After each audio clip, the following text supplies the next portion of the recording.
শুভেচ্ছা।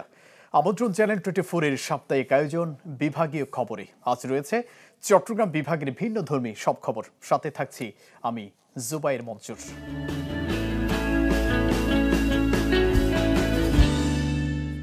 দেশের একমাত্র প্রবালদ্বীপ সেন্ট মার্টিনে পর্যটক যাতায়াত বন্ধ রয়েছে গেল মার্চ মাস থেকে।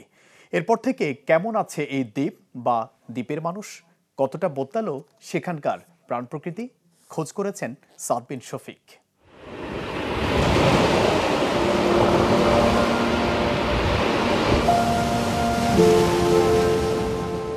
সমুদ্রের নোনা জল আর বালু প্রবালের এমন মিতালি মনোরম সুরে বেজে ওঠে এই সৈকতে। অবিরাম আছড়ে পড়া ঢেউয়ের সাথে বাতাসের মৃদুমন্দ কলতান তৈরি করে ভিন্ন এক নৈসর্গিক ব্যঞ্জনা।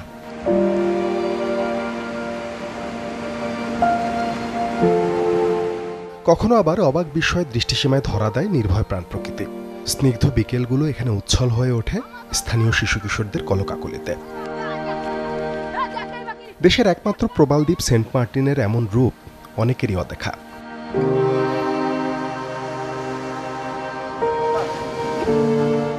গেল ফেব্রুয়ারি থেকে পর্যটকদের যাতায়াত বন্ধ এই দারুচিনি দ্বীপে। এর আগে পরিবেশ রক্ষায় নভেম্বর থেকে জানুয়ারি এই 3 মাস সেন্ট মার্টিন দ্বীপে যাওয়ার নিয়ম বেঁধে দেয় সরকার। সেন্ট মার্টিন দ্বীপে পর্যটকদের আসা যাওয়া নিয়ন্ত্রিত হওয়ার প্রভাব এরই মধ্যে দৃশ্যমান, তবে জীবিকার সুযোগ সীমিত হওয়ায় কিছুটা আক্ষেপ আছে স্থানীয়দের মাঝে। 8 বর্গ কিলোমিটার আয়তনের দ্বীপটির জনসংখ্যা প্রায় 10,000। দ্বীপবাসীর জীবিকার অনেকটাই পর্যটন ঘিরে। তাদের জন্য সময়টা হতাশার। মানে আমরা মেইন ব্যবসা হচ্ছে ট্যুরিস্ট নিয়ে। এই 12 মাসের মধ্যে আমরা 5 মাস ব্যবসা করতে পারতাম, তো 5 মাস ব্যবসা করলে আমরা 7 মাস কি করতে পারতাম, মানে টানা খেসা করে আমরা চলতে পারতাম। যে কাঁকড়াটা এখন কিনে না কেউ, কাঁকড়া কেজিও 200 টাকা 250 টাকা কেজি, আমরা ভালো মতো ইনকাম করতে পারি। পরওয়াল তরওয়াল আগে সব তুলিয়া ওখানে বিক্রি করতো, এখন বিক্রি করে না। একটা ভালো হয়েছে এটা। বলা হয়েছিল পর্যটন নির্ভর দ্বীপবাসীর দুর্দশা লাঘবে করা হবে বিকল্প এক ব্যবস্থা, সেটি এখন অনিশ্চিত। প্রতিটা জৈব বস্তুর বেঁচে থাকার পাশাপাশি এই সৌন্দর্য সেন্ট মার্টিনটা যদি সুন্দর থাকে, আমাদের সেন্ট মার্টিনে আরও অনেক ট্যুরিস্ট বাড়বে। ট্যুরিস্ট বাড়লে আমাদের ইনকামটা ভালো হয়। পর্যটক বন্ধ করছে ভালো কথা, আমাদের দিকে একটু লক্ষ্য করে সরকারের একটু ভাবা উচিত ছিল। সেন্ট মার্টিনের অবস্থান মিয়ানমারের বিরোধপূর্ণ রাখাইন প্রদেশের কাছে। ভূ অবস্থানগত দিক থেকেও দ্বীপটি গুরুত্বপূর্ণ, যার নিরাপত্তা নিশ্চিতে তাই বছরের 12 মাসই তৎপর কোস্টগার্ডের সদস্যরা।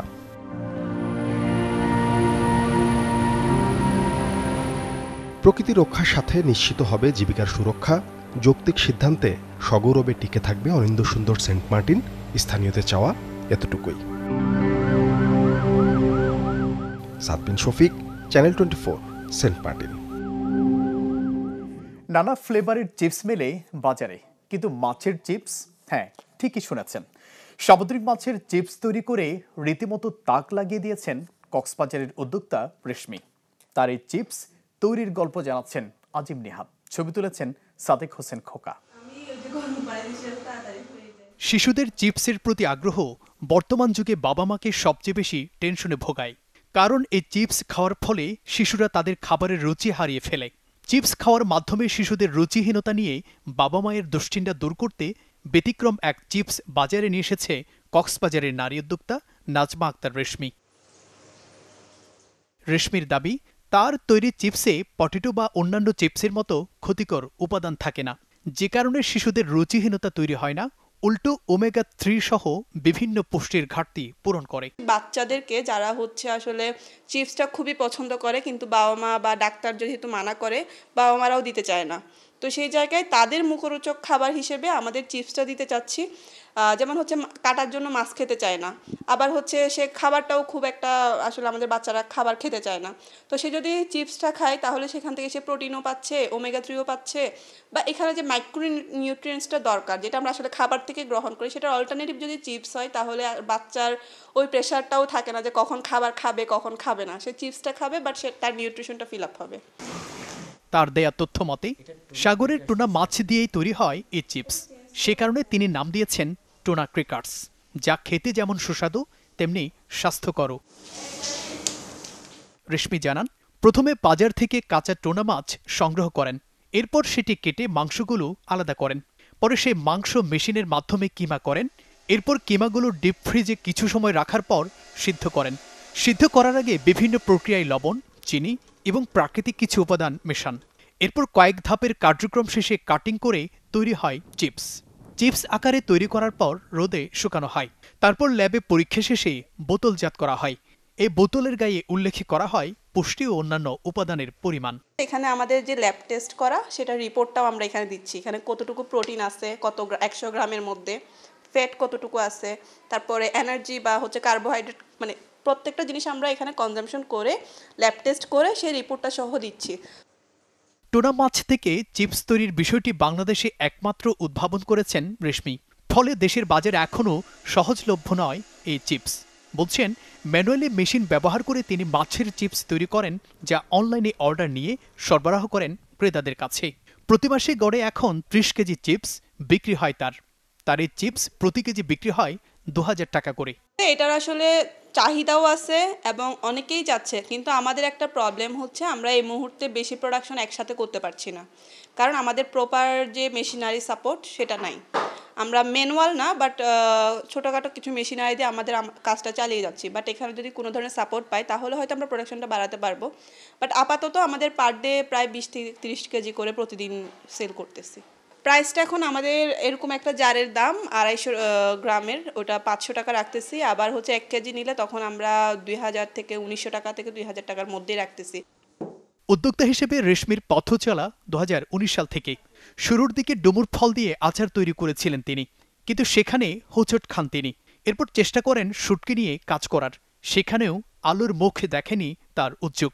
সর্বশেষ 2021 সালে করোনায় ঘরবন্দি থাকার সময় হঠাৎ বিদেশি একটি লেখা তার সামনে আসে, যেখানে উল্লেখ করা হয় বন্ধু করোনা মহামারীর সময়ে পুষ্টির চাহিদা পূরণের জন্য জোনাকি পোকার পাউডার তৈরি করেছেন। সেখান থেকে আইডিয়া নিয়ে তিনি মাছের পাউডার বানানো শুরু করেন। সবশেষ 2024 সালে পুরো 1 বছর টুনা মাছের চিপস বানানোর পরীক্ষামূলক কাজ চালিয়ে যান তিনি। বছর শেষে সফলতার মুখ দেখায় এখন বাণিজ্যিকভাবে তৈরি করছেন টুনা মাছের চিপস। ফিশ পাউডারের পরে এখন আমরা ফিশ চিপসটা নিয়েও কাজ শুরু করেছি, এবং এটার জন্য আমরা বিভিন্নভাবে ট্রেনিং নিলাম। তারপরে বিভিন্ন রিসার্চার যারা আছে, যারা বিভিন্ন দেশে মাছটা নিয়ে তারা চিপস করতেছে, ওদের কিভাবে কোন প্রসেসে করতেছে ওটা নিয়ে জানার চেষ্টা করলাম। দেন আমরা আমাদের যে টুনা মাছটা আছে সেটা নিয়ে করতেছি। রেশমি স্বপ্ন দেখেন টুনা মাছের চিপস বিদেশে রপ্তানি করার। তার দাবি, বাংলাদেশের মানুষ টুনা মাছ কম খেলেও বিদেশে প্রচুর চাহিদা আছে। কাঁচা মাছ হিসেবে রপ্তানি করলে নষ্ট হওয়ার সম্ভাবনা বেশি থাকে, তাই চিপসের আদলে রপ্তানি করতে পারলে প্রচুর বৈদেশিক মুদ্রা আয় হবে দেশের। উদাহরণ হিসেবে তিনি ভিয়েতনামে তৈরি চিংড়ি মাছের চিপসের বৈশ্বিক বাজারের অবস্থা তুলে ধরেন।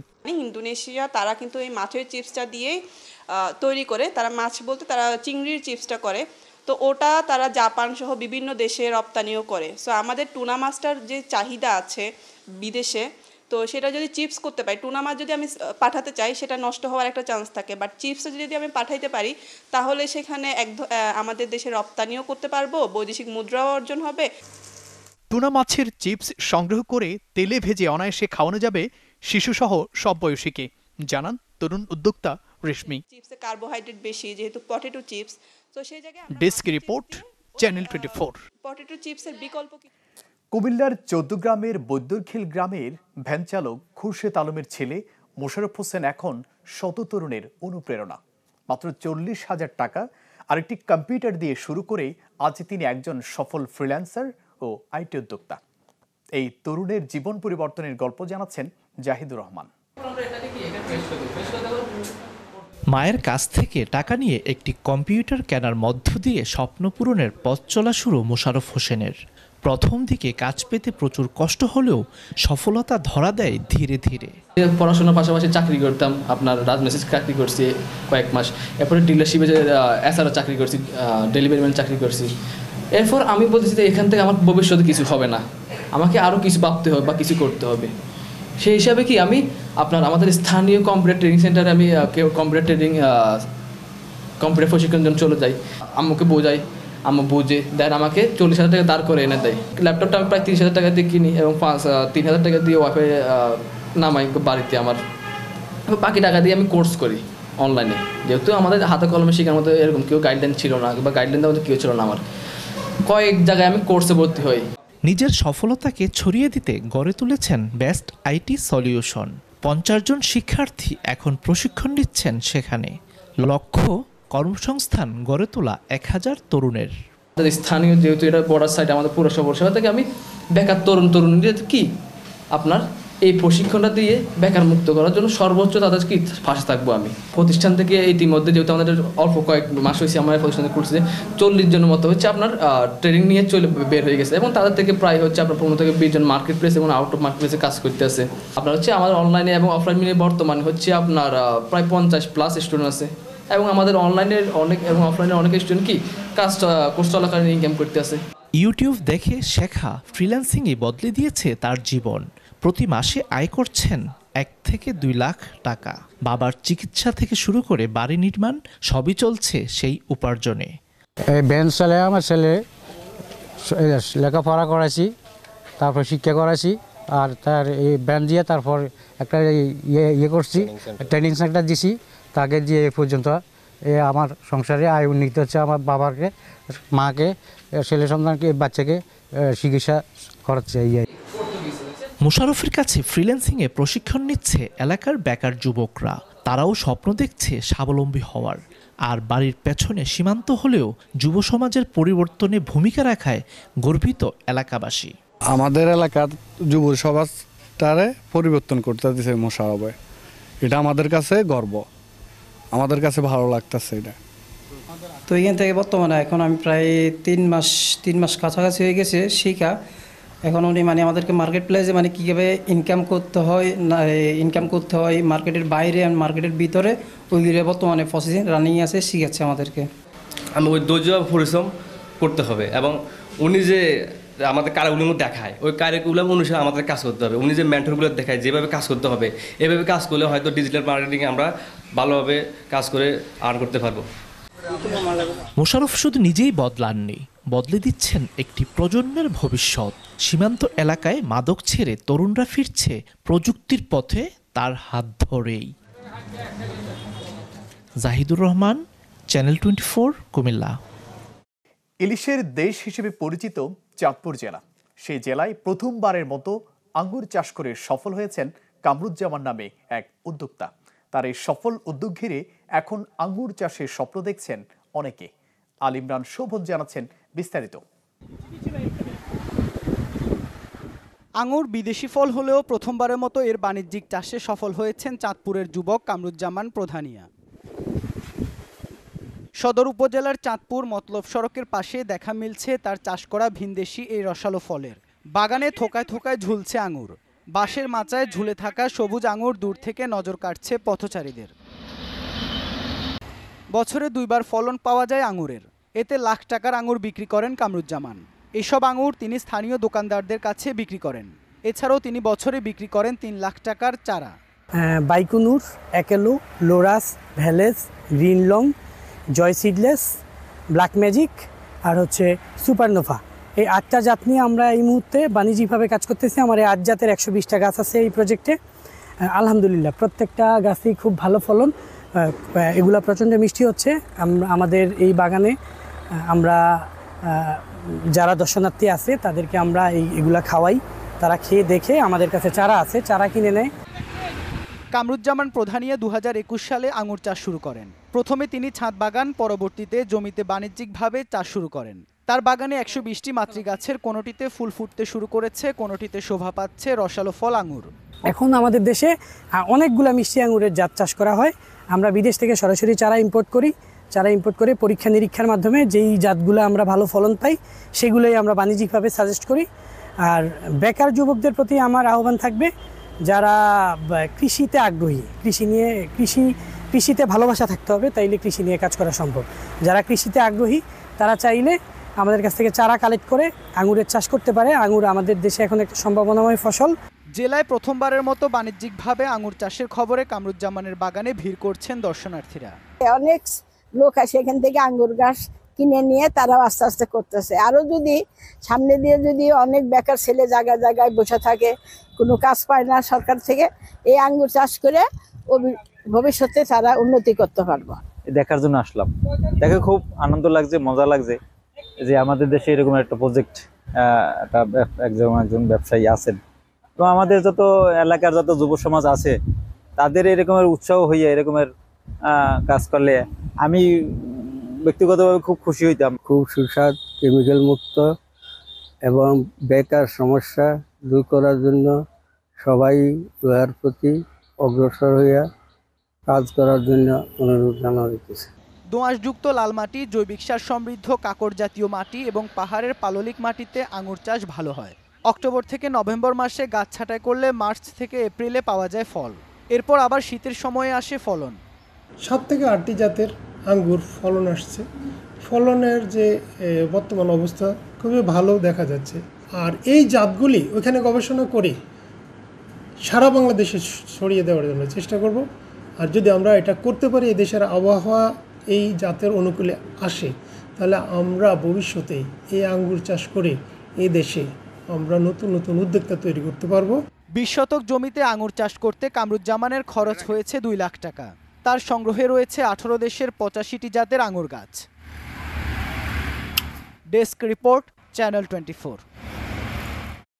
পর্যটন জেলা খাগড়াছড়ি, যেখানে প্রতিদিন বহু মানুষ যায় বেড়াতে, কিন্তু অবাক শোনালেও সেই শহরের মানুষের জন্য নেই শিশু পার্ক, সিনেমা হল কিংবা বিনোদন কেন্দ্র। ফলে বিনোদনের খোঁজে শহরের বাসিন্দাদের ছুটতে হয় নিউজিল্যান্ড পাড়া ও চেঙ্গি নদীর তীরে। সেটাই তুলে ধরছেন নুরুসফা মানিক। দেশের বিভিন্ন প্রান্ত থেকে প্রতি বছর লাখ লাখ পর্যটক ঘুরতে আসেন খাগড়াছড়ির প্রাকৃতিক সৌন্দর্য অবলোকনের জন্য। এবং খাগড়াছড়ি হয়ে সাজেক যাওয়ার যেহেতু গন্তব্য কিংবা সড়কপথ রয়েছে, সে কারণে কিন্তু এই খাগড়াছড়িতেই পর্যটকদেরকে আসতে হয়। এবং প্রতি বছর লাখ লাখ পর্যটক এই খাগড়াছড়ির সৌন্দর্য দেখেও আনন্দিত কিংবা প্রফুল্লিত হলেও এখানকার স্থানীয়দের জন্য ঘোরাফেরার তেমন কোনো সুযোগ ব্যবস্থা নেই বললেই চলে। নেই কোনো শিশু পার্ক, নেই কোনো বিনোদন কেন্দ্র। এবং যেই আলুটিলা কিংবা রিসান ঝর্ণা এবং এই পাশের যে জেলা পরিষদ পার্ক রয়েছে, সেগুলো কিন্তু যাতায়াত ব্যবস্থার কারণে কিংবা গণপরিবহন না থাকার কারণে এখানের মানুষদের কাছে যাতায়াতটা তেমন একটি সহজলভ্য নয়। তো এখানকার স্থানীয়রা কিভাবে তাদের বিনোদন সময় পার করেন, কোন কোন জায়গায় গিয়ে ঘুরেন, আজকের পর্বে তাই দেখানোর চেষ্টা করব। খাগড়াছড়ি সদরের পাঠিয়াপাড়া, তার পাশের একটি গ্রাম যেটির নাম নিউজিল্যান্ড পাড়া। স্থানীয়রা এলাকার সৌন্দর্যটা কিংবা এখানের প্রাকৃতিক পরিবেশ এতটা সুন্দর, যে কারণে এই এলাকার নাম রাখেন নিউজিল্যান্ড। দুই পাশে ধানক্ষেত, মাঝখানে সরপিল সড়ক। এই সড়ক দিয়ে চলতে চলতে আপনার চোখ আটকে যাবে সুদূর আলুটিলা পাহাড়ের রোদ্দু ছায়ার খেলা দেখতে দেখতে। এবং কখনো বৃষ্টি, কখনো মেঘের সৌন্দর্য দেখা মিলে মাঝে মাঝে। আজকে কিন্তু খাগড়াছড়ির এই নিউজিল্যান্ড পাড়ার যে সড়ক রয়েছে, সেই সড়ক আমরা এসে কখনো রোদ দেখেছি, কখনো বৃষ্টির খেলা দেখেছি। এবং এই সৌন্দর্যটা দেখে এখানকার বেড়াতে আসা দর্শনার্থীরা কিন্তু মুগ্ধ হয়েছেন। তারা কি বলছেন তাই শুনবো। আসলে এখানে এসে শুনতে পেলাম যে এখানে একটা নিউজিল্যান্ড নামে জায়গা আছে। তো স্বভাবতই ওয়ার্ল্ড ফেমাস একটা জায়গা নিউজিল্যান্ড। তো আমরা ভাবলাম যে যেহেতু আমাদের দেশের মধ্যে, তাহলে আমরা একটু দেখতে যেতে পারি কিনা, যেখানে ভিসা পাসপোর্ট লাগবে না। তো এসে দেখলাম যে আসলে প্রাকৃতিক পরিবেশের সাথে খুবই ভালো লাগছে। হয়তো আমি নিজে কখনো নিউজিল্যান্ড যেতে পারি নাই, কিন্তু এখানে এসে মানে যেটা ফিল করি যে না, পাহাড়ের সাথে আমাদের সমতল, এখানকার পরিবেশ সবকিছু, ওয়েদার, আজকের ওয়েদারটা আরো ভালো। তো এই জন্য আমার কাছে মনে হয় যে এটা খুব সুন্দর একটা জায়গা ঘোরার জন্য। খাগড়াছড়ির নিউজিল্যান্ডটা সবচেয়ে ভালো লাগে আমার। এখান থেকে আলুতিলা, বিখ্যাত আলুতিলার যে ভিউটা দেখা যায়, পাহাড়টা দেখা যায়, প্লাস হলো এখানে সূর্যোদয় এবং সূর্যাস্ত, এই দুইটা জিনিস দেখা যায়। এই দুইটা জিনিস দেখা যাওয়া মানে হচ্ছে এটা একটা খুব ভালো একটা বিষয়। এবং এই দৃশ্যটা উপভোগ করতে পারা মানে হচ্ছে নিজের কাছে একটা ভালো লাগার একটা মুভমেন্ট বলে মনে করি। নিউজিল্যান্ড মানে এর নাম হচ্ছে নিউজিল্যান্ড। এখানে মানে সবাই বিকাল টাইম হলে ঘোরার জন্য আসে, মানে প্রকৃতির ফিলিং নেওয়ার জন্য আসে আর কি। নিউজিল্যান্ডে হচ্ছে মানুষ সারাদিন ব্যস্ত থাকার পরেও একটু মানে বিকেলবেলা একটু এখানে রিফ্রেশ করতে আসে। এই জিনিস আমার ভালো লাগে আর কি, যে আমিও এই মাত্র আসলাম ঘুরতে, এখানে ভালো লাগে। এই যে সারাদিন কাজ করলাম, একটু কাজের ফাঁকে একটু এখানে ঘুরতে আসে, এটা হচ্ছে নিউজিল্যান্ড। খাগড়াছড়ি সদরের মধ্যে হচ্ছে নিউজিল্যান্ডটা খুব কাছে, যেখানে আমরা সহজেই যেতে পারি। বিশেষ করে যাদের হচ্ছে মোটরসাইকেল বা স্কুটার আছে, তাদের জন্য হচ্ছে অনেক ইজি। কারণ এই জায়গা যেহেতু রাস্তাটা নতুন হয়েছে, সেক্ষেত্রে আমাদের আসতে অসুবিধা হয় এবং এখানের পরিবেশটাও খুব সুন্দর হয়েছে। দৃশ্যটা দেখতে সুন্দর আর কি, মানে এখান থেকে দেখলে একদম সূর্যটা দেখা যায়, সুন্দর লাগে, ভিউও সুন্দর। মানে সবাই হাঁটাচলা করে, মানুষজন দেখতে ভালো লাগে, মনও ফ্রেশ হয়। বাসায় থাকলে তো তেমন একটা আনন্দ। এখানে আসলে মজা হয়, সবার সাথে দেখা হয়। আমরা এটা এখন রাস্তাটা দেখছি, এটাও কিন্তু অনেক সৌন্দর্যের একটা বিষয়। আমাদের যে রাস্তাটা হয়েছে এখন এখান থেকে আলোটিলা যে দেখতেছি, এটাও কিন্তু অনেকে দূর থেকে দেখতে পাচ্ছে। এটা এখানে এসে আসলে ভালোই লাগে। আমাদের শৈশবটা এখানেই কাটছে, অবসর সময়ে ঘোরাগাড়িতে। এখন আগে তো রোড ভালো ছিল না, আর ভাঙাচোর অবস্থা, জরাজীর্ণ অবস্থা ছিল। এখন মোটামুটি কর্তৃপক্ষ রোড করে দিয়েছে, আমাদেরকে ভালোই সময় কাটে।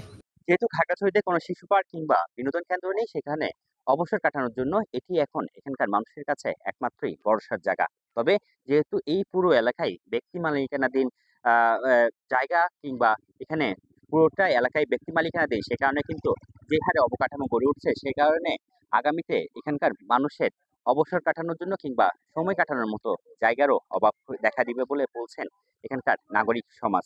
তারা বলছেন অতি জরুরি সময়ে খাগড়াছড়িতে একটি শিশু পার্ক কিংবা বিনোদন কেন্দ্র গড়ে তোলা দরকার এখানকার মানুষের সুনির্মল বিনোদনের জন্য। পার্কের মতো ব্যবস্থা থাকতো, তাহলে আমরা প্রতি শুক্রবার এসে এখানে ঘোরাফেরা করতে পারতাম ফ্যামিলি নিয়ে এসে। আমরা চাই অতি শীঘ্রই যাতে এখানে একটা শিশু পার্ক এবং কি বড়দের জন্য একটু ঘোরার জন্য রেস্টুরেন্ট বা বিভিন্ন ধরনের একটা মনোরম পরিবেশে তৈরি হোক, এটাই আমি চাচ্ছিলাম। নিউজিল্যান্ড অনেকের কাছে আবেগের নাম হয়ে দাঁড়িয়েছে এখন। প্রতিদিন বিকেল কিংবা সন্ধ্যায় এখানে দর্শনার্থীদের উপস্থিতি থাকলেও সাপ্তাহিক ছুটির দিন কিংবা বন্ধের সময়গুলোতে এখানে উপস্থিতি বাড়ে কয়েক গুণ। দিনে দিনে খেলার মাঠ শূন্য হয়ে পড়ছে পাহাড়ি জেলা বান্দরবান। মাত্র 2টি মাঠ থাকলেও সেগুলো নানা অনুষ্ঠানের কারণে নিয়মিত মেলে না খেলাধুলার জন্য। ফলে শিশু কিশোররা বাধ্য হয়ে খেলতে যায় সাঙ্গু নদীর চরে। তবে তাও সব সময় অনুকূলে থাকে না। পাহাড়ি জেলাটির মাঠ শূন্যতার কথা জানাচ্ছেন ইয়াসিনুল হাকিম। দিন দিন খেলার মাঠ সংকটে পড়ছে পাহাড়ি এই জনপদ বান্দরবানে। সাঙ্গু নদীর দুই পাড়ে যেমন পাহাড়ের ঢালু এবং বিভিন্ন জায়গাগুলোতে খেলাধুলার জন্য যেখানে আসলে মাঠ থাকার প্রয়োজন ছিল, সেখানে মাঠ না থাকার কারণে শীতের শেষের দিকে বর্ষার আগমনের আগে যে নদীর পাড়ে যে চরগুলো জমে ওঠে সেখানে খেলাধুলার জন্য বিভিন্ন এলাকার ছেলেমেয়েরা আসলে জড়ো হচ্ছে। দুঃখের বিষয় যে এই বর্ষার কালে পানির কারণে, বন্যার কারণে আমাদের এই মাঠটা বন্যায় ধাবিত হয়ে যায়, যার কারণে আমাদের খেলাটা স্থগিত রাখতে হয়। কিন্তু আমাদের প্রত্যেকের একটা শারীরিক গঠনের জন্য এবং পড়াশোনার ট্যালেন্টের বৃদ্ধির জন্য আমাদের প্রত্যেক মানুষের একটা খেলার খেলাধুলা করা দরকার। কিন্তু আমাদের তো খেলার ইচ্ছা জাগে যে একটা অন্তত খেলা খেলতে পারি আর শরীর চর্চাকে যেন ডিপ্লভ করতে পারি, কিন্তু আমাদের সেরকম পর্যাপ্ত খেলার মাঠ থাকে না। আমরা দেখেছি এক সময় বান্দরবানে বিভিন্ন ওয়ার্ডগুলোতে পর্যাপ্ত পরিমাণে খেলার মাঠ ছিল। আমরা দেখেছি সকাল থেকে সন্ধ্যা পর্যন্ত বা বিকালের সময়টা পরন্ত বিকালে খেলাধুলার একটা অন্যরকম আয়োজন বা অন্যরকম পরিস্থিতি ছিল পার্বত্য জনপদ বান্দরবানে বিভিন্ন পাহাড়, বিভিন্ন পাড়াগুলো, বিভিন্ন মহল্লাতে। কিন্তু এখন কালের পরিক্রমায় প্রতিটা সময় আমরা দেখেছি বিভিন্ন জায়গায় মাঠের সংকট রয়েছে। পর্যাপ্ত মাঠ না থাকার কারণে বান্দরবানের বিভিন্ন সাঙ্গু নদীর চর, বিভিন্ন পাহাড়ের ঢালুতে কিছুটা সমান জায়গা যেখানে রয়েছে সেখানে তারা খেলার জন্য ব্যস্ত সময় পার করছে। এবং যারা খেলাধুলা করছে বা ক্রীড়াপ্রেমী রয়েছে তারা আমাদেরকে যেটি বলছে, মাঠের তীব্র সংকটের কারণে এখানকার যে তরুণ ক্রীড়াবিদ, যেগুলো আসলে শিশু কিশোর যারা ক্রীড়ার প্রতি ভালোবাসা রয়েছে, যারা বিভিন্ন খেলাধুলা করতে চাচ্ছে, তারা আসলে সেই খেলাধুলাগুলোতে তারা অংশগ্রহণ করতে পারছে না। মূলত যদি বান্দরবানে স্টেডিয়াম, বান্দরবান জেলা স্টেডিয়াম এবং রাজার মাঠ নামে দুইটি যে মাঠ রয়েছে, সেই মাঠগুলোতে আমরা লক্ষ্য করেছি রাজার মাঠে প্রায় সময় রাজনৈতিক, সামাজিক বিভিন্ন অনুষ্ঠানমালা থাকার কারণে সেখানেও আসলে খেলার অনুপযোগী হয়ে পড়েছে। পাশাপাশি জেলা স্টেডিয়ামটা একটি ওয়ার্ডের থেকে অনেকটা দূরত্ব থাকার কারণেও সেখানে কিন্তু খেলোয়াড়রা ঠিকভাবে গিয়ে খেলাধুলা করতে পারছে না। এবং খেলোয়াড় যারা রয়েছে তাদের সাথে কথা বলেছি, তারা যেটি বলছে পর্যাপ্ত মাঠ না থাকার কারণে শীতের শেষের দিকে এবং বর্ষার শুরুর দিকে যখন সাঙ্গু নদীতে চর জমে, তারা বিভিন্ন জায়গায় বিচ্ছিন্নভাবে তারা খেলাধুলা করার মাধ্যমে তাদের শরীরকে ফিটনেস ধরে রাখার চেষ্টা করে। আমরা কথা বলবো যে সমস্ত খেলোয়াড় এখানে খেলাধুলা করছে, যে সমস্ত ক্রীড়াবিদ রয়েছে এখানে খেলাধুলা করছে তাদের সাথে। বান্দরবানের স্টেডিয়াম এবং রাজার মাঠ ছাড়া তো কোনো খেলার মাঠই নেই। যদিও রাজার মাঠকে আমরা খেলার মাঠ বলছি, এটা আসলে রাজনৈতিক বা বিভিন্ন অনুষ্ঠানে ব্যবহার হয়ে থাকে, এটা তো আসলে খেলা হয় না। সেজন্য আমরা আশা করব বর্তমান যারা ক্রীড়া সংস্থার সাথে রয়েছেন, ডিএফের সাথে রয়েছেন, আপনারা যদি একটু সদয় হন, আপনারা যদি চান, আমার মনে হচ্ছে বান্দরবানে আরও বিভিন্ন মাঠ আপনারা করতে পারেন। বান্দরবান আসলে আমাদের সময় তো পর্যাপ্ত পরিমাণ মাঠ ছিল, আমরা ভালো করে খেলাধুলা করতে পারতাম মন খুলে। এখন তো বর্তমানে মাঠের সমস্যা। যে মাঠগুলো আমাদের বেলায় ছিল তখন এই আপাতত দেখা যাচ্ছে যে এই মাঠগুলো দখল হয়ে গেছে। আমাদের বাচ্চারা যখন লেখাপড়ার পাশাপাশি মাদকাসক্তি পরিণত না হয়, আমরা চাই কর্তৃপক্ষ হোক অথবা প্রশাসন হোক, যদি আমাদের একটা ছোট একটা মোটামুটি খাওয়ার মতো একটা যোগ্য যদি মাঠ একটা পাওয়া যায়। বিশেষ করে এখানে একটা মাঠ ছিল, যার কারণে সব বিল্ডিং বলি, আমরা বাড়ি বলি, যার কারণে একটা মাঠে আর থাকে না আর কি। আমরা কথা বলেছি বিভিন্ন ক্রীড়াবিদ, বিভিন্ন ক্রীড়াপ্রেমী যারা রয়েছে আসলে তাদের সাথে, বিভিন্ন সংগঠক, বিভিন্ন ক্রীড়ার কোচ তাদের সাথে।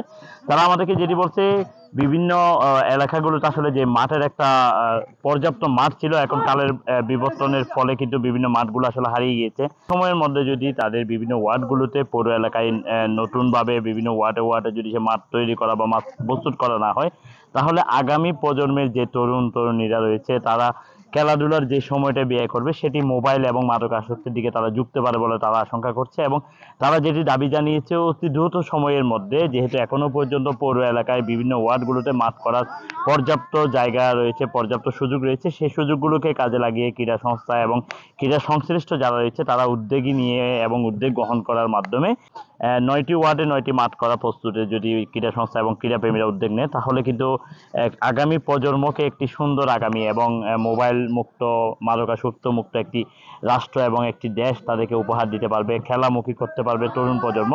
অন্যথায় এখানকার যারা আজকের নতুন প্রজন্ম, আগামী দিনে যাদের ভবিষ্যৎকে আমরা মনে করছি, তারা কিন্তু ক্রীড়া থেকে দূরে সরে গেলে তাদেরকে আবারও সেই ক্রীড়ার পর্যায়ে নিয়ে আসতে অনেকটা আসলে ঝুঁকির কারণ হয়ে দাঁড়াবে। এবং তারা মনে করছে প্রতিটা ওয়াটে হয়ে উঠবে খেলার মাঠ এবং খেলার মুখী হয়ে উঠবে আগামী প্রজন্ম। খেলার মাধ্যমে তাদের শরীরের ফিটনেস যেমন ধরে রাখতে পারবে, পাশাপাশি একটি সুন্দর মাদকাসক্ত মুক্ত এবং খেলার পরিবেশ মুক্ত একটি দেশ এই জাতি পাবে বলে তারা মনে করছে। ইয়াসিনুল হাকিম, চ্যানেল 24, বান্দরবান। দর্শক, এ ছিল আজকের আয়োজন। চট্টগ্রাম বিভাগের ভিন্ন ধর্মী সব খবর নিয়ে আবারও হাজির হব আগামী শুক্রবার একই সময়ে। ভালো থাকুন সবাই।